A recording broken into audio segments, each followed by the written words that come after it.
Enem são alguns pontos cruciais da matéria sendo falada.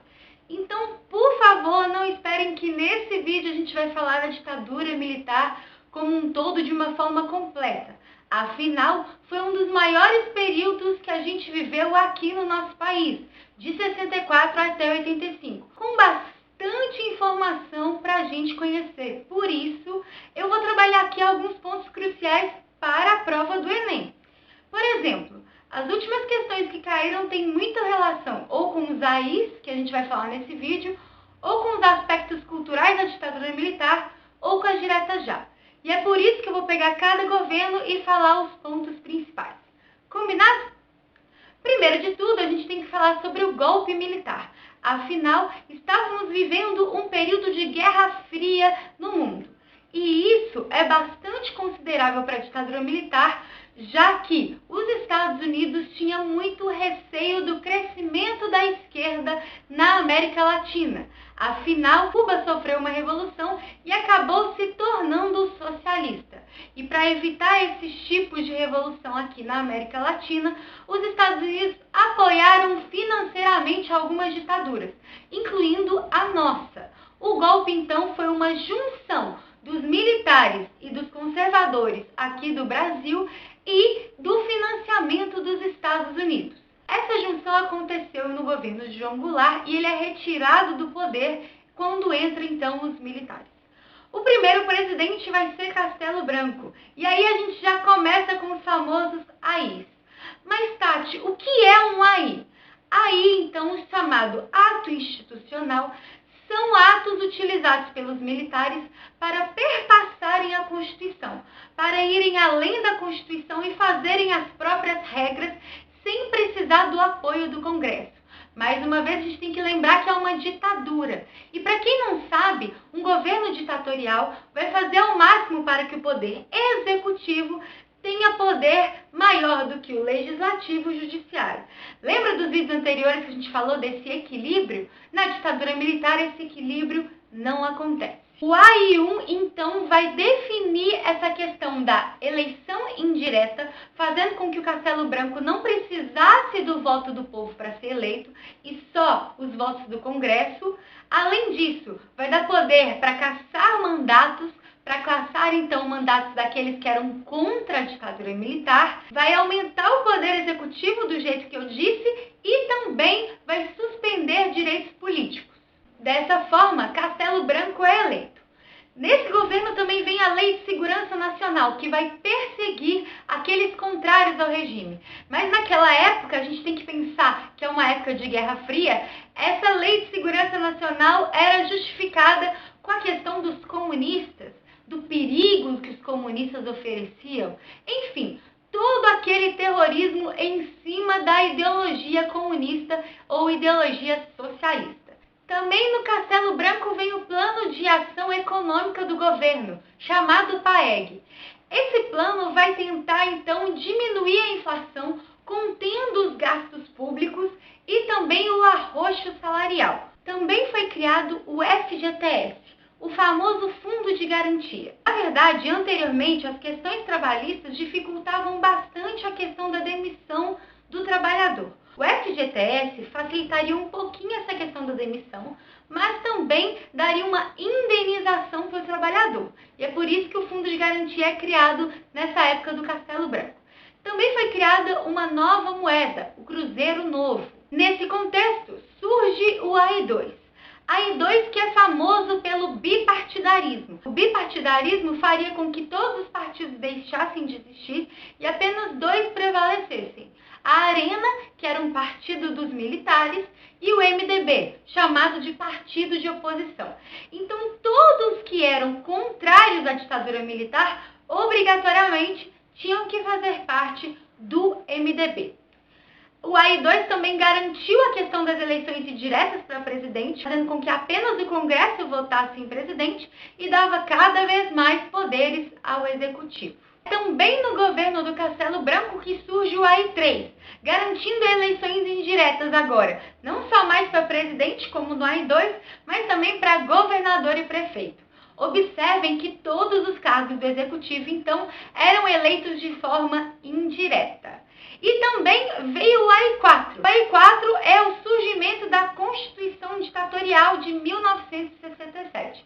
Observem que é o AI-4 junto com o AI-5 que vão definir de fato a ditadura militar.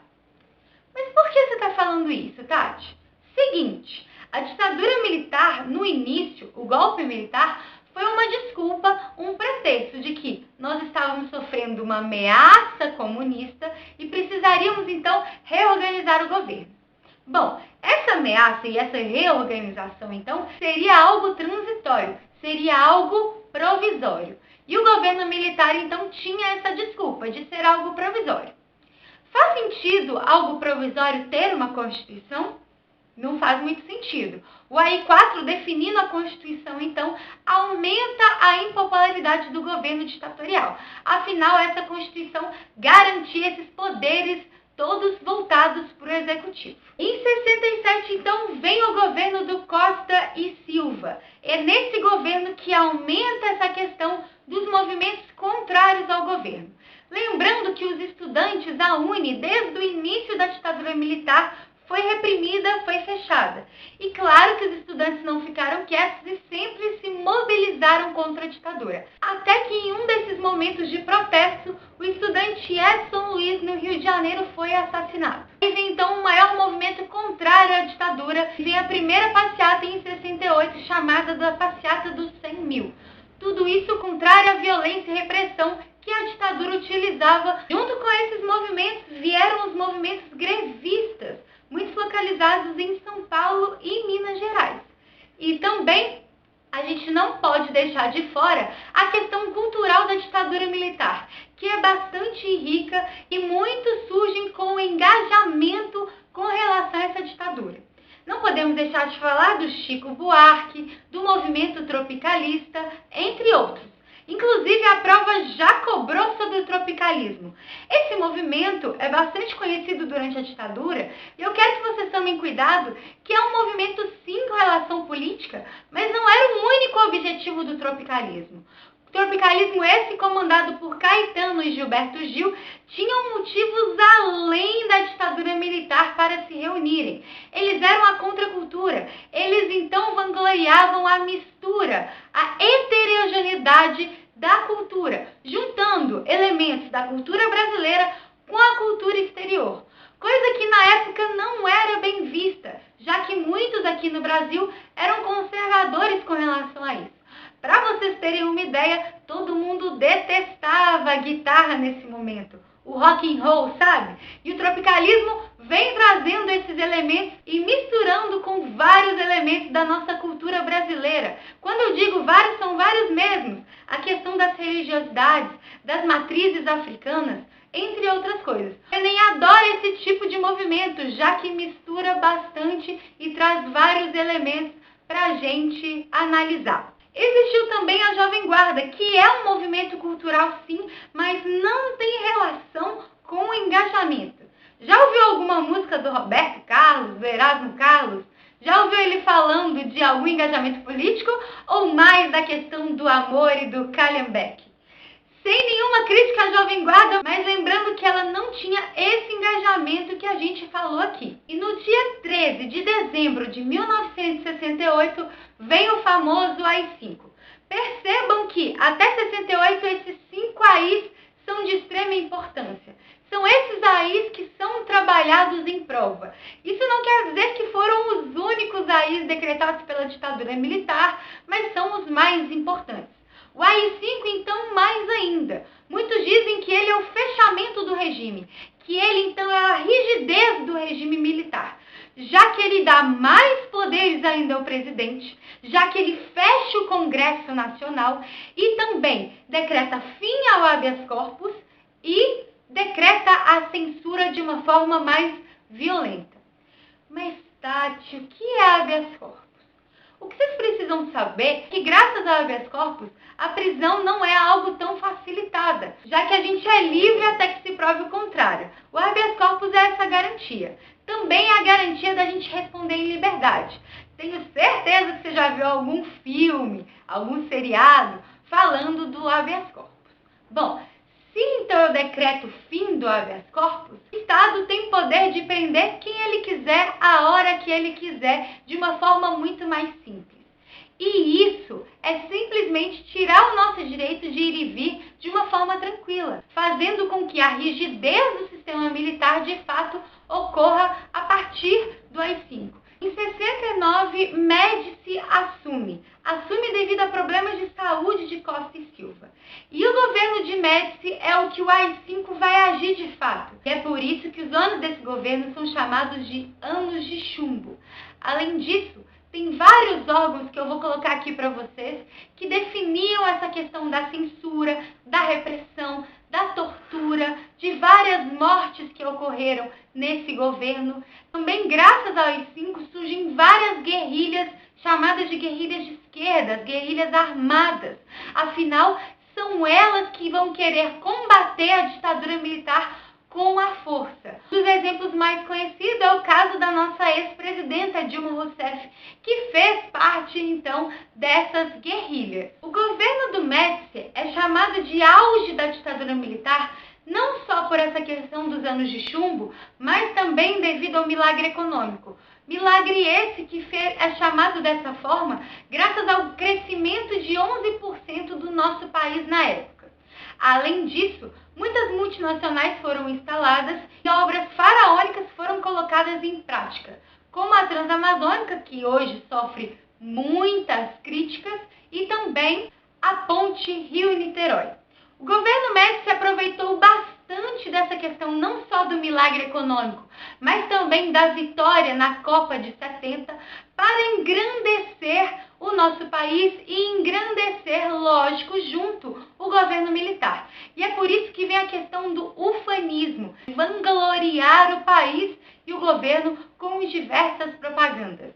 Já ouviu falar de Brasil ame ou deixo? Isso veio no governo Médici junto com uma grande propaganda e uma grande censura dos que eram contrários à ditadura. Só que esse milagre econômico, na verdade, é resultado de inúmeros empréstimos que o país fez.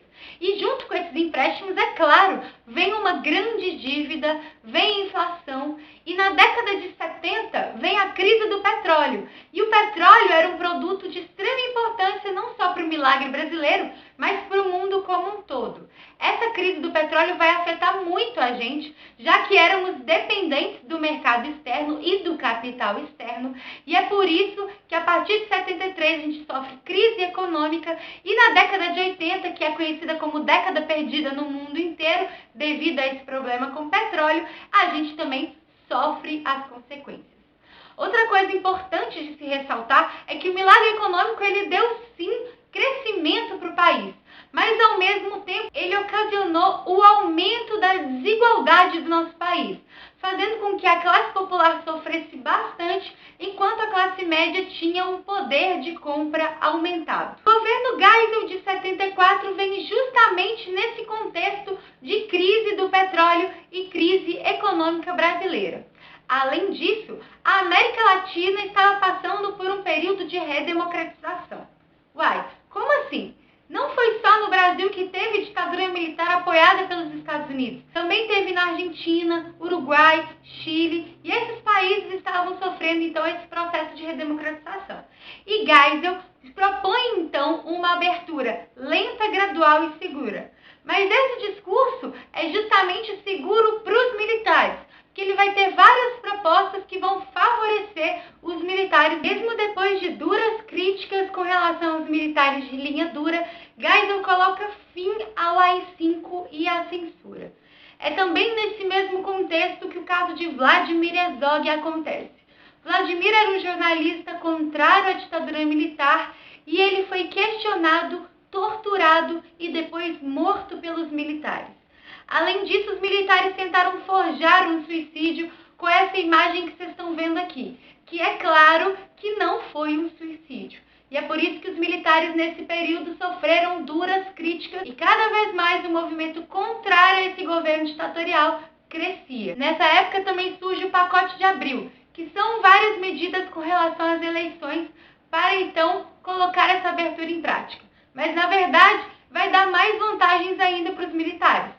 Por exemplo, os senadores biônicos, que eram senadores indicados diretamente pelos presidentes. Além disso, vem também a Lei Falcão, que vai limitar o horário eleitoral político, e também vai ter aquele famoso formato que a gente conhece, que é dar fotinho do candidato com o número dele e praticamente sem nenhum discurso, para evitar discursos do MDB que eram contrários à ditadura militar, já que era o partido de oposição, e que estava ganhando cada vez mais força durante esse período de abertura lenta e, nesse caso, bem lenta. Esse pacote de abril também tem a extensão do mandato do presidente para 6 anos. Em 79, entra Figueiredo com 2 medidas importantes. A primeira é a lei da anistia. E para quem não sabe, anistia é perdão. E é por isso que a lei da anistia vai garantir o perdão não só de alguns guerrilheiros, mas também o perdão dos militares. Então, todas aquelas torturas, as mortes foram perdoadas. Isso vai ocasionar vários problemas e até pouco tempo atrás a lei da anistia ainda sofre modificações. Um exemplo disso é o governo Fernando Henrique Cardoso, que vai fornecer algum subsídio para a família de vítimas da ditadura militar. Também em 79 tem o fim do bipartidarismo, que querendo ou não também é uma ajuda para os militares, já que o MDB estava se fortalecendo cada vez mais como oposição, vai acabar se desmembrando em vários partidos que eu vou colocar aqui na tela para vocês. Por isso que vai favorecer os militares, já que antes era um partido forte e coeso, com o único objetivo de combater a ditadura militar, agora são vários partidos com vários objetivos diferentes. Devido a essa abertura, muitos militares da linha dura ficaram insatisfeitos com esse enfraquecimento do poder e do governo militar. E é por isso que tem um atentado em 81 do Rio Centro. Atentado esse que vai explodir um carro no meio de um evento, e nessa explosão se percebe a culpa de alguns militares com relação a isso. Em 82 vem as primeiras eleições diretas para governador, e nesse mesmo contexto, então, vem a pressão para eleições diretas para presidente. E é em 84 que as campanhas das diretas já, outro movimento muito importante da ditadura e que já caiu no Enem, vão ter força. Durante o ano de 84 ocorreram vários movimentos em diversas capitais, vários protestos junto com artistas, políticos, entre outros, para então fortalecer essa questão da emenda Dante de Oliveira. Essa emenda constitucional promovia então essa questão de eleições diretas para presidente, para o povo voltar a votar em seu presidente depois de anos e anos de ditadura, depois de um governo muito rígido e depois de vários momentos sem a democracia aqui no país. Infelizmente, graças ao PDS, que era a antiga Arena, a emenda não vai passar e as eleições não vão ser diretas logo de cara. Na verdade, quem foi eleito foi Tancredo Neves, que era um político muito atuante desde o período anterior da ditadura militar. Infelizmente, Tancredo Neves não resiste e morre antes de assumir a presidência, fazendo com que em 85 o nosso primeiro presidente, que inclusive não foi eleito pelo povo, além disso, esse presidente também apoiou durante muitos momentos a ditadura militar, o Sarney, então, foi o nosso primeiro presidente civil pós-ditadura militar. Bom, é isso. Eu espero que vocês tenham gostado. Saibam que esse é apenas um resuminho da ditadura militar, mas com pontos cruciais para vocês fazerem a prova do Enem. Além disso, se você puder me ajudar, curte o vídeo, se inscreva no canal e curta a página lá no Facebook. Lembrando que eu não sei se vocês repararam, mas Historizando está chegando nos 2.000 inscritos. E eu ficaria muito feliz se até o dia do Enem, que também está chegando, a gente alcançasse essa marca. Por isso, conta para o seu colega, para sua amiga que vai fazer a prova também, que isso me ajudaria bastante. Muito obrigada pela atenção. Fique à vontade para comentar. O Historizando é nosso. Um beijo e até a próxima.